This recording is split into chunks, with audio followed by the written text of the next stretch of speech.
I'd like to acknowledge Australia's First Nation people as the traditional custodians of the land, and for this episode in particular, the Gadigal people. I pay my respects to their elders, past and present. And they're wines that I hope strike a chord in people, bring out emotive feelings. That's the reason I love wine, So I think that's why, and what I look for when I bring wines over here is to give people some sort of a pleasurable sensation. This is Over a Glass. I'm Shanteh Wale. Andrew Gard is one of Australia's leading wine personalities. Sommelier at heart, Andrew's wine focus evolved into specialised wine imports in 2007. Today, his portfolio represents some of the most sought-after labels from artisan producers. His dedication to representing the humans behind the bottle is inspirational, and wine culture in Australia is markedly more diverse because of his influence. Hi, Gardy. Thanks for joining me. Hey, Shanteh. How are you? Thanks for having me on the podcast. Oh, it's totally our honour. Thank you for making the time. Let's go back. Let's discuss a little bit about how you got into wine imports and where your love of wine began. Okay, well, my love of wine came definitely after school because my parents didn't really drink wine in the home. My dad was a beer drinker. And so through high school, when I was 18, we used to drink beer and stuff at school as well. So it was really when I left school and went to hotel school, which is what I did as my tertiary education, that I was exposed to wine through working in restaurants. And I worked with a particular group of people. Some of them I'm still friends with, like Willie Pettigrew and Michael Solomons. And we had a really nice group that used to go away on the weekends and get bottles of wine and go to restaurants and talk about them. And that sort of enabled us, or me, to get some sort of a dialogue going with how to describe wine and how to sort of explain wine to people. And so I became more comfortable with it, and I started buying wine for my own cellar. And my dad got interested in wine. I finally got him off the beers and into wine. And so it really all started from there. I probably was about 18 or 19. Wow, way ahead of the game. And often it works the other way around. Your parents have a cellar and you drink beer. And I love that there's the inverse of that. You walked into a small wine store in Paris in 1998, and I think that moment was quite a big moment for you. Can you tell us about that day and how it changed you? Yeah, well, I was working for a guy called Tony Bilson at that point, and I remember going over to his apartment in Sydney before I went on that trip, and he said, listen, this guy is a really good friend of mine over there. He lets me stay in his apartment. Would you mind giving him a couple of great Australian bottles of wine from me? And I said, sure. Excuse me. Would you want me to give them to him? And he said, yeah, take them over to his apartment and you'll meet him. He's a great guy. He's a painter. So I went over there that morning. I had these bottles. I'd actually literally traveled around France with these two annoying bottles in my suitcase the whole time. I couldn't wait to get rid of them. And so I jumped on the metro and I went over to his little apartment in the 7th arrondissement, and I said, g'day. I put the bottles on the table, and this dog jumped up and knocked all this coffee all over me and all over my shirt and pants. And I had to go I had a restaurant reservation, after the meeting. I had to go back to the hotel and get changed again. And in any case, I made it to the restaurant and had a great meal. And after the restaurant, I was on the way walking back past this little shop, and I looked to the left and I was like, that place looks just like it's out of Charles Dickens. It looked amazing. It was had all these old bottles of eau de vie and cognac in the window, and these beautiful old looking bottles of wine. And I thought, curiosity got me, and I walked in, and I'd read this book called The Wild Bunch by Patrick Matthews, and the narrative was basically how family wineries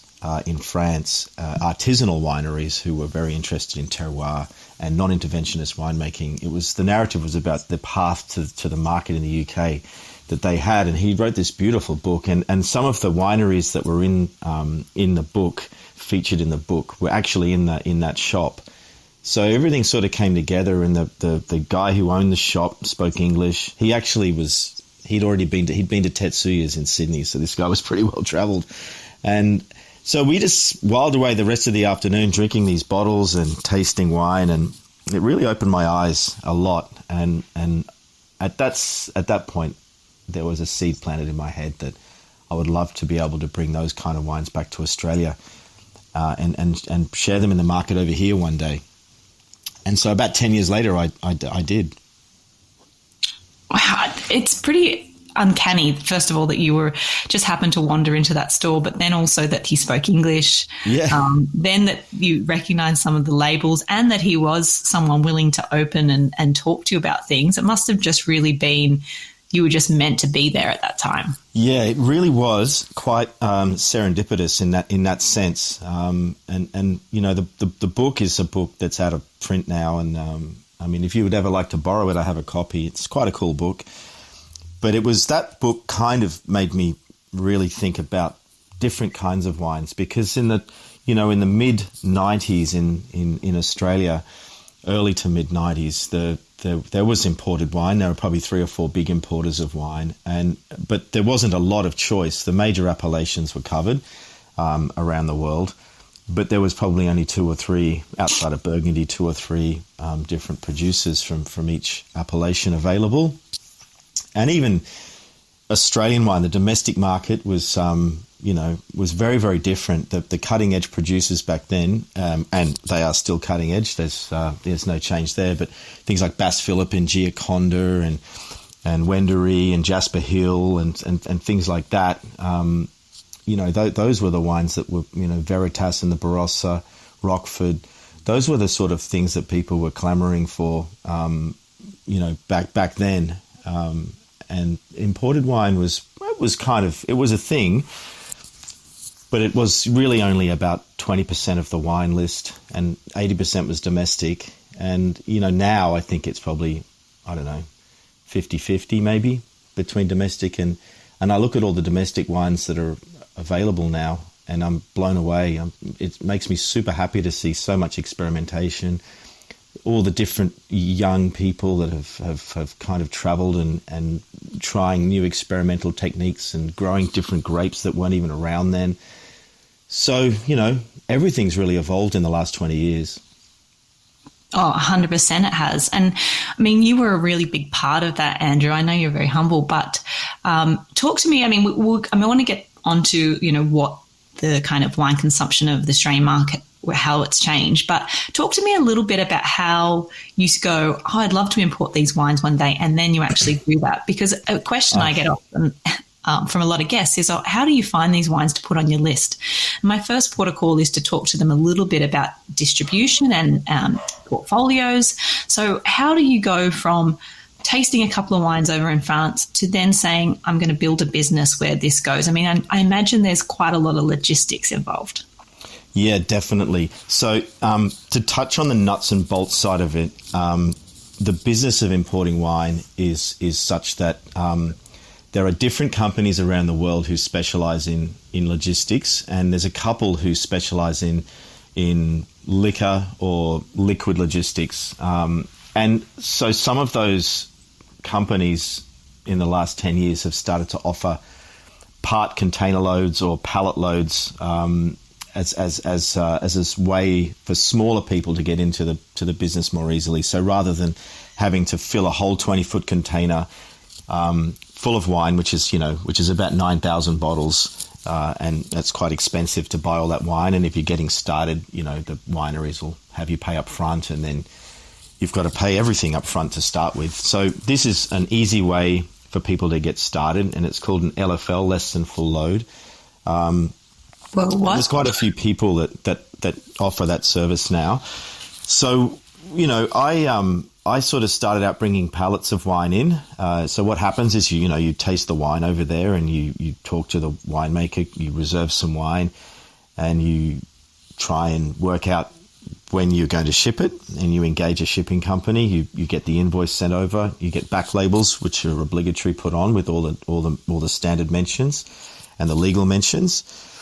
And then you pay the invoice, and you ask the shipping company to contact the grower to collect the wine, and then they'll schedule it into one of their shipments coming to Australia. and it takes about 5 weeks for the marine transport, and then you'll get what's called a disbursement invoice, which is all the taxes and duties, and you pay that just as the boat's coming into port, and then you pay the freight invoice, which is all of the local costs and the freight component, and that then the wine will be delivered to your to your warehouse, and from that point on, you mark the wine up.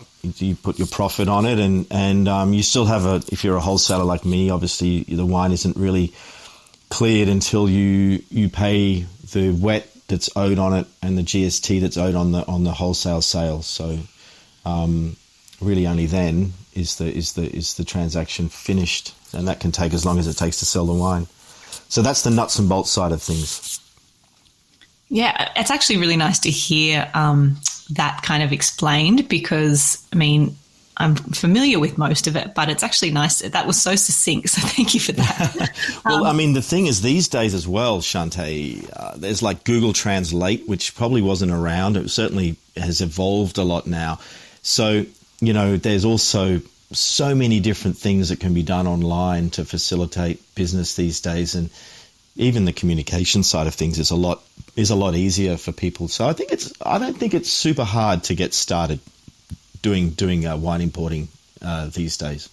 Yeah, I bet very, very different from the first time you started. I mean, there's a lot of outgoing costs even just to set up. Do you remember the first wine that you ever purchased for import, and the first wine you said, yes, I want that and I'll agree? I mean, do you remember that first wine? Yeah, I remember the trip, because the trip was in 2007, and our daughter Zoe was tiny. I think she was 3 months old or something like that. And so it's what I remember is just driving around France with this little human in the back of the car, And yeah, we actually did do a container for our first shipment, because we had been saving for such a long time.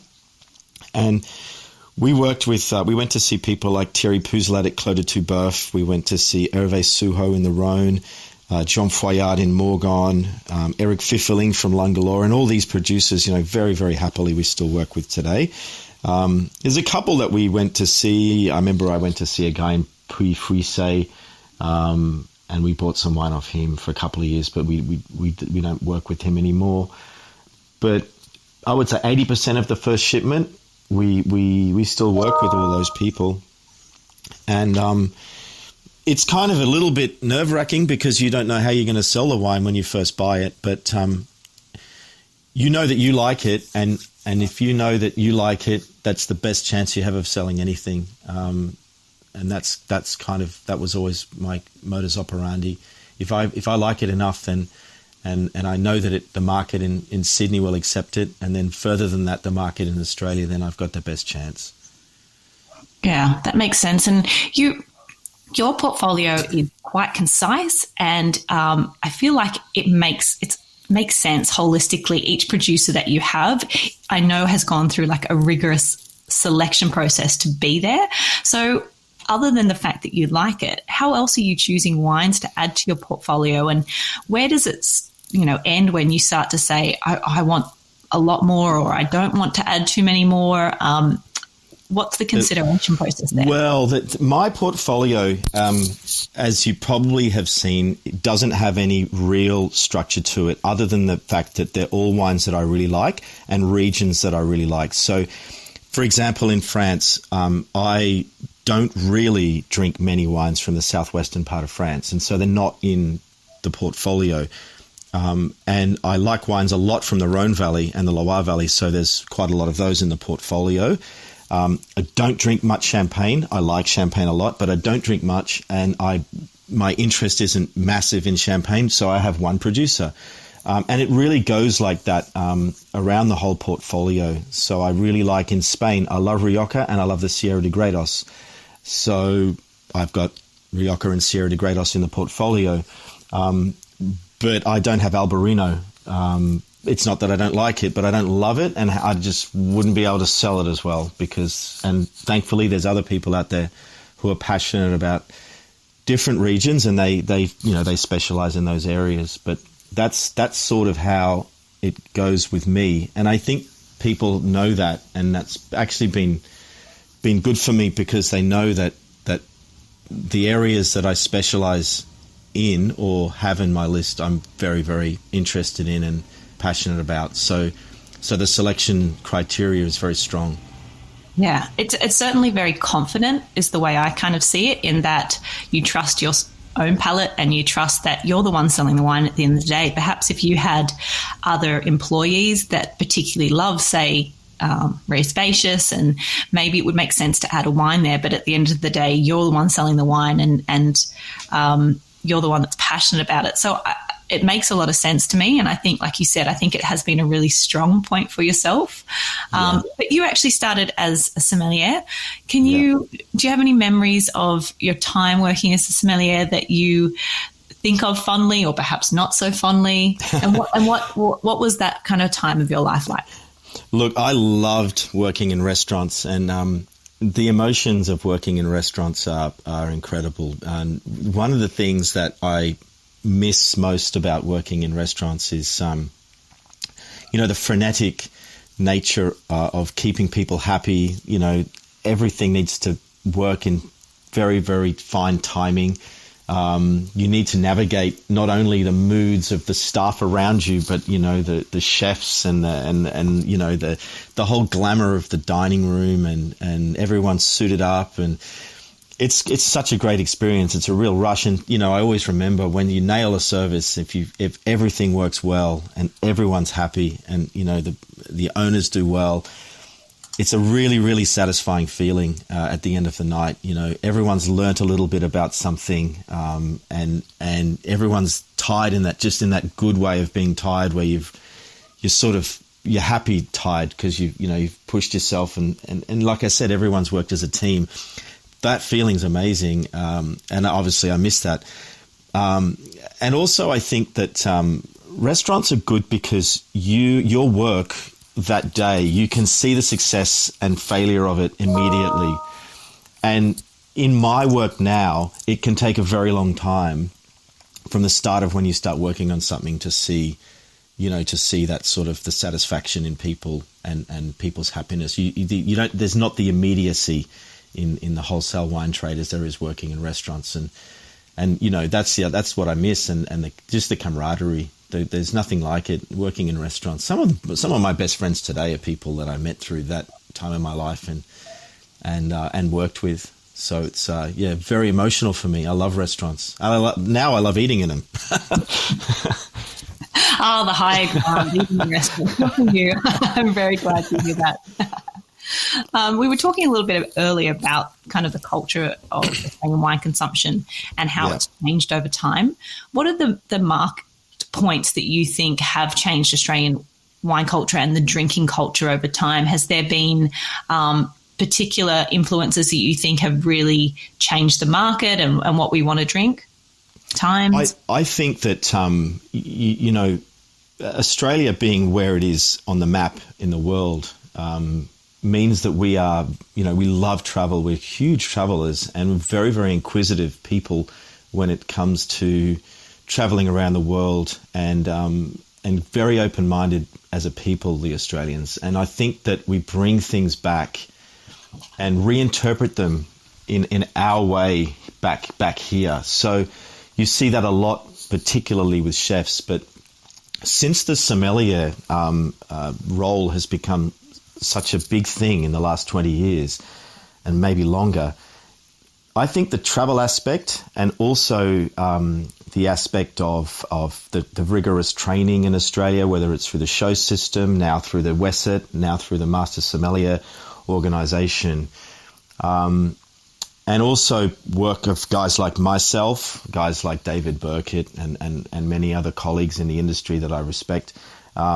The confluence of all of those things has and I left one out, all the winemakers, the younger winemakers that have been producing all these different wines. If you add all of that together, that's created the landscape that exists today, and the multitude of choice that we all have happily now, which makes up our beautiful landscape. And to be honest with you, I travel a bit, when I can, And I think the food and wine scene in Australia is really second to none.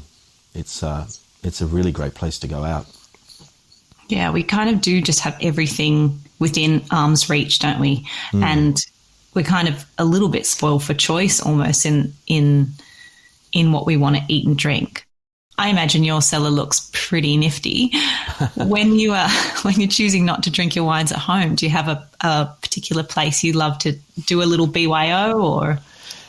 I like, I can't mention any names about anything. I'll be honest with you, because I'm nearly 48 years old. My brain isn't what it used to be. And literally I'll forget. I'll forget all my friends, everyone I was supposed to remember, shout out to, and I'll forget. And so I'll get in trouble. But yeah, I love going to restaurants to BYO, and usually especially in Sydney, those restaurants are kind of they're smaller family run places. Quite often, they're ethnic restaurants, and they're a lot of fun. You can be loud and noisy. Sometimes you got to take your own glasses in there, that sort of thing. And they're places that you can let your hair down and have a lot of fun. But I also like going to restaurants and buying wine off the wine list. I like to see what the contemporary look and feel around me is.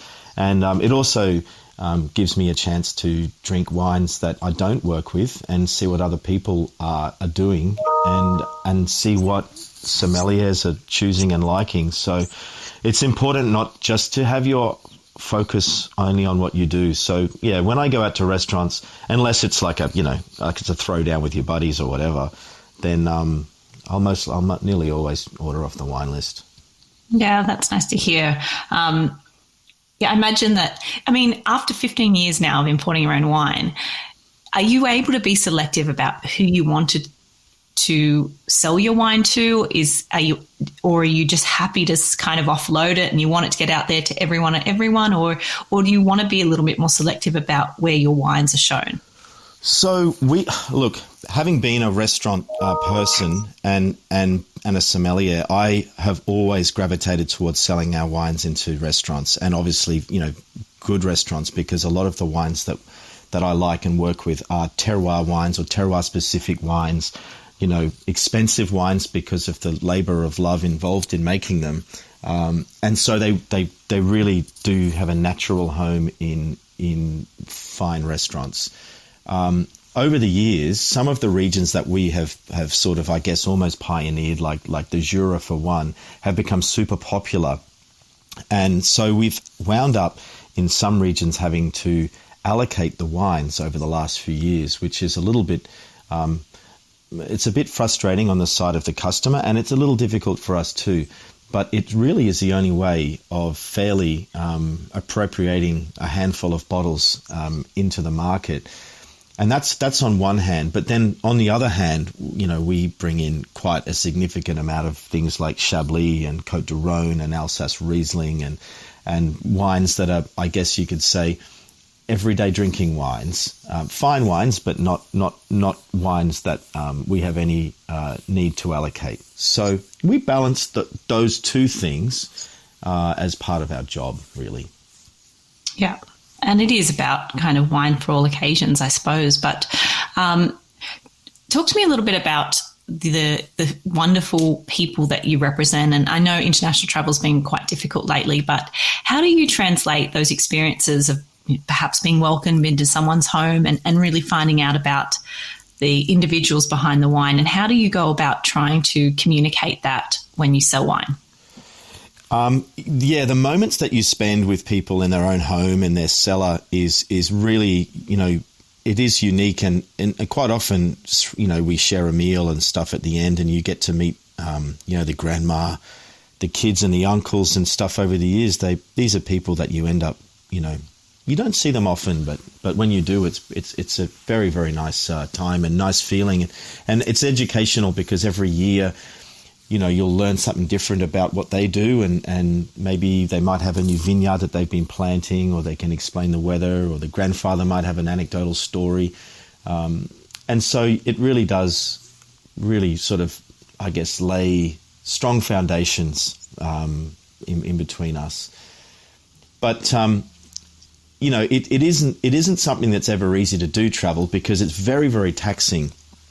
Some of the days we will get up at 6 a.m, do an hour's worth of emailing work, and then throw down some sort of sandwich for breakfast, jump in the car, you got your first meeting at 9, and then you got another meeting at 11. This is drinking and spitting out alcohol the whole time, and then driving, and then you got lunch somewhere, and you'll be eating something rich and heavy, and drinking wine. At lunch you got to drink, so you're going to drink, then you got to go to a meeting at 2 o'clock in the afternoon, then you got another one at 4 o'clock in the afternoon, and I guarantee you the one at 4, because the sun's going to go down at about 5:30, he's going to invite you out to dinner at his house or in a restaurant.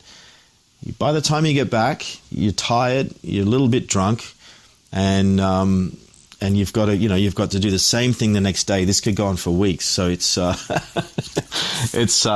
it can be taxing, let me tell you. I feel like 80% of the population listening to this are going to be like, "Are you kidding me? What a whinger!" But I completely understand. I know, but it's it's a lot of fun, and you know what, Shanteh, after 2 years of COVID and no travel, I'll be ripping in. I'll be ripping in. Don't worry.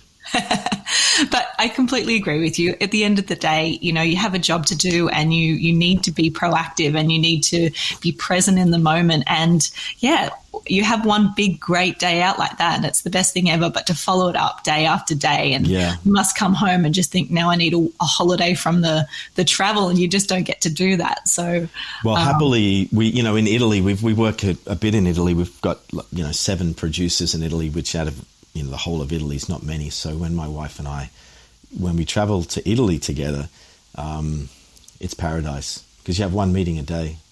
We've got 7 producers between Piemonte and Sicily. Wow. So oh my God. That's like, you can't believe how that is. But, we might have 7 producers in one region in some other places. And that can be a lot of work, a lot of work. So it just depends. It just depends. Yeah, of course. I want to touch a little bit on being that you represent such small kind of vignerons and really small, artisanal producers. What are some of the challenges with that? And what are some of the things that you wish perhaps sommeliers would understand more about working with these small producers, or, what are the challenges there? Well, the hardest thing in my job, and I think it would dovetail with what you do too, is to keep people happy. Keeping people happy is difficult, and managing expectations is difficult. And managing expectations comes down to good communication. And, maybe I'm not always good at communication, because, it can get busy, and maybe I'm not a great communicator anyway, and that's what I find hard, because really I am in the service industry, and I'm in sales and service, and then not really marketing, just it's sales, really sales and service driven. So I think my product's great, but my service and my communication could be better. But I'm a one-man band, and it's by choice. So those are the struggles that I face. Yeah. I mean, I think, one of the things that I kind of am conscious of is that when, people want particular wines and cult wines from, your portfolio, which a lot of them really are, I imagine that a lot of people kind of chime in and want to get their hands on, a new release of something, and constantly asking for back vintages of something else. And I imagine that sometimes, you have to be a bit selective and and look at the people that support you and your portfolio, year after year and month after month. And, and rather than just kind of piping up when they just want the new release of Foyard or whatever it may be. Yeah, but, we've got to manage the relationship here, but connected to the relationship here is the relationship with the winemaker. And so we also need to think, I say we, but it's generally me, but we've got to think about with the winemaker, where would they want their wines? They would love to have their wines in the best places, and we've got to just manage that with, it's difficult if people are not week to week or month to month customers, and then once a year we'll say, hey, can we get the tightest allocated wine that you've got? It's very hard for us to then turn around to people who we've had good work and communication with all throughout the year, and justify why they can't get that wine. And so it's also difficult, in some instances. All businesses go through cash flow crises and problems, mine too, and we have to manage that. So sometimes, people are struggling to pay. Sometimes you might have a great relationship with a client and they move on to another place, and a new person that comes in has a better relationship with another supplier. And so, you know what I mean, Shanteh? Things are always in flux. Things are always moving. And so I would say to people who are frustrated about sometimes how we operate that it isn't, nothing's ever set in stone. Things are always moving, and we are very flexible. But with the caveat that it's hard to allocate the greatest ones we have to places where we have no consistency. If that's clear. Yeah, I think that, absolutely that is. Talking about your Australian offerings, that's just always something I've wanted to ask you, putting you under the spotlight here, but I think we've got four or five producers from Australia. Yeah. How does that come about, and how do you choose those couple of producers that you represent in Australia? There is no rhyme or reason to my Australian portfolio. It's pure friendships and so forth. So the closest one in geographic location to me is Richie Harkham in the Hunter. And Richie's become a great friend over the years, introduced by Tony Bilson, God bless his soul, when he was still around. He introduced us in around 2010. And Richie was making kosher, natural-styled wines from the Hunter Valley, with all sorts of different kind of, different grower relationships. And he had this really interesting story in the wines. He had a winemaker helping him in the beginning. And I always wanted to work with the Hunter Valley. The Tyrrells family, I'm still friends with them. I used to be friends with Murray. Now I'm friends with Chris. I love the Tyrrells. I love all their wines. I love the Hunter. And so it makes sense. I really wanted to have a Hunter Valley winery. I'm a Sydney boy, so, Richie's wines were perfect there. Then John Nagorka in Henty. I love the wines from Henty. It's a proper cold climate area, so he has these stunning crystal Rieslings and beautiful earthy Pinots. We've been working together since 2006, and so that's a very old relationship. Luke from Taitari in the Mornington. He's a super talented guy working with a couple of sites, and he's someone who grows, bottles, and everything on the estate. So he controls quality completely, and he's got a very, very deft hand. His wines have lovely, lovely subtlety, beautiful inflections in the wines, and they're wonderfully balanced and wonderfully priced and nicely packaged. He really doesn't make it hard for anyone. So there's that, and then I've got my two guys in Dan Standish in the Barossa, who's my old colleague from Torbreck when I used to do the sales and marketing at Torbreck a long time ago. And he is literally one of the most talented guys that I work with anywhere in the world. He's a winemaker par excellence, and I'm very happy to see him getting all of the international kudos and domestic kudos now. I mean, we have to allocate his wines every year, and he's able to put his price up as he needs to, and the market follows him. So he's really a star in his own right. So we're very lucky probably to have his wines. He certainly doesn't need a distributor anymore. No, they're pretty phenomenal. I agree. Yeah, that's him, and that's really how it works with us, with the domestic market. They're very much passion projects, and very much friendships, really. Well, that's good. Relationships is so much about what business is built off, or successful businesses.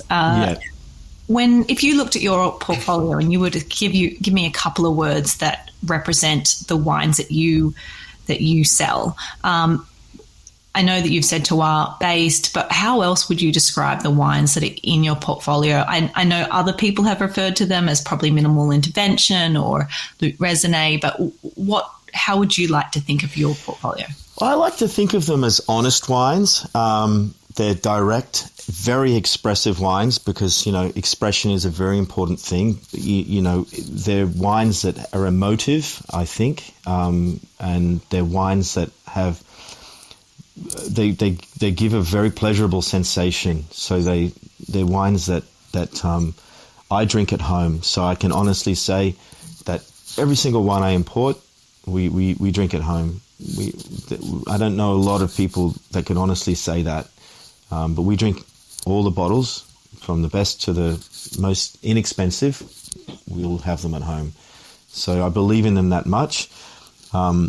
They're wines that are made, I won't say as simply as possible, but with minimal intervention.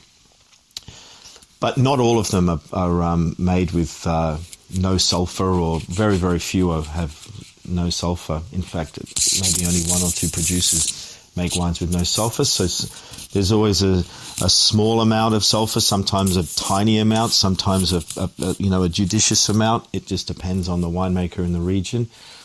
But they're always wines where there's some interesting terroir. There's savoir-faire.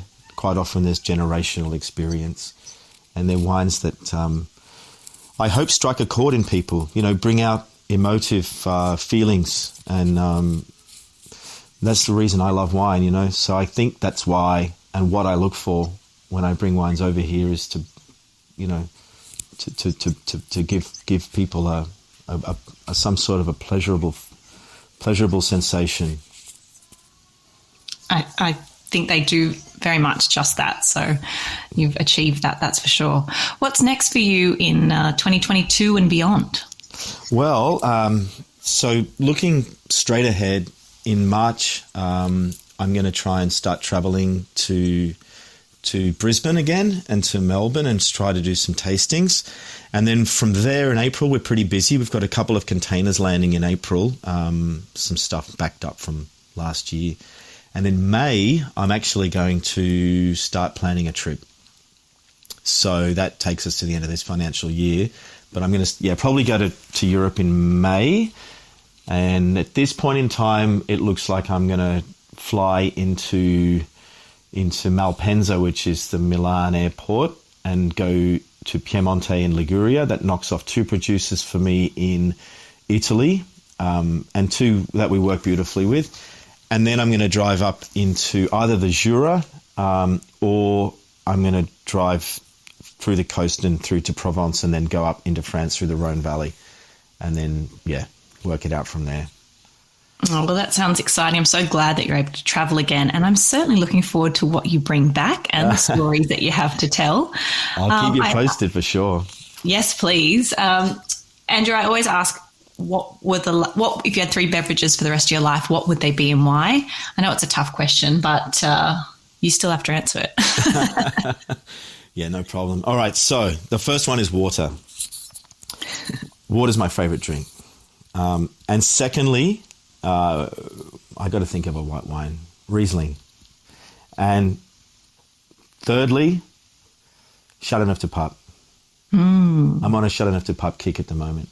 And especially with age as well? Yeah, well, with age or young, I just, it's a very interesting, you've got 13 grapes, 4 white, 9 red, multitude of different terroir.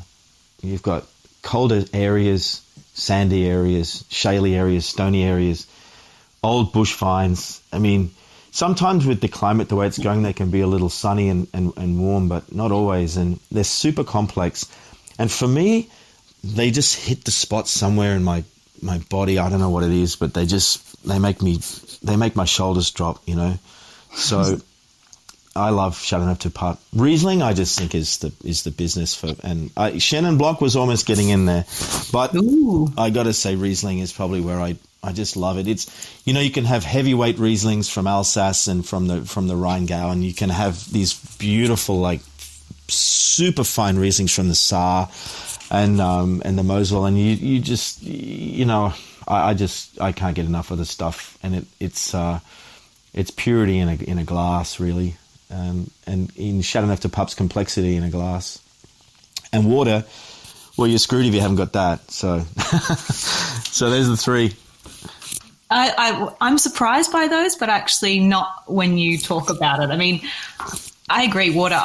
There's often within, a day where I will marvel. I'm like, how good is water when I'm thirsty? So I completely understand that. Yeah. But I agree with Chateauneuf in that there's just so many possibilities, so many endless possibilities for white blends and the different kind of soil types, and I've always been a bit of a fan of Chateauneuf. And it's a big wine, but I mean Grenache is something I really like, and I mean I could have gone for Burgundy and Barolo, and I'm sure some of your other guests will, and they're 100% right too. But if I look back on the last 25 years or so, and what I really like. And to answer that question correctly would probably be it's going to be Chateauneuf de Pape.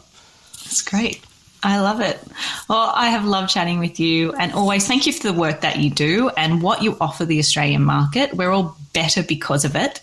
I hope that maybe sometime soon we get to see you in person. I've actually learnt a little bit more about you today, especially the fact that how courageous and brave you and your partner were to be having a 3-month-old child traveling around going, you know what, let's buy a container of wine and sell it. Like that. It was stressful, but it was fun. It's incredible. It really just goes to show the jumping off a cliff into something brand new. So good on you, and it's worked out for you, and I'm thrilled for that. And thank you for spending some time with me today. It's been such a pleasure chatting to you. It's a pleasure. Thank you very much for having me on the podcast, Shanteh. Appreciate it. You're very welcome. We'll chat soon. This is Over a Glass. I'm Shanteh Wale. Stay tuned for more stories from the world of wine and drinks. Listen in every Thursday on your podcast app. Follow us on Instagram at overaglasspod and contact us at overaglass@deepintheweeds.com.au.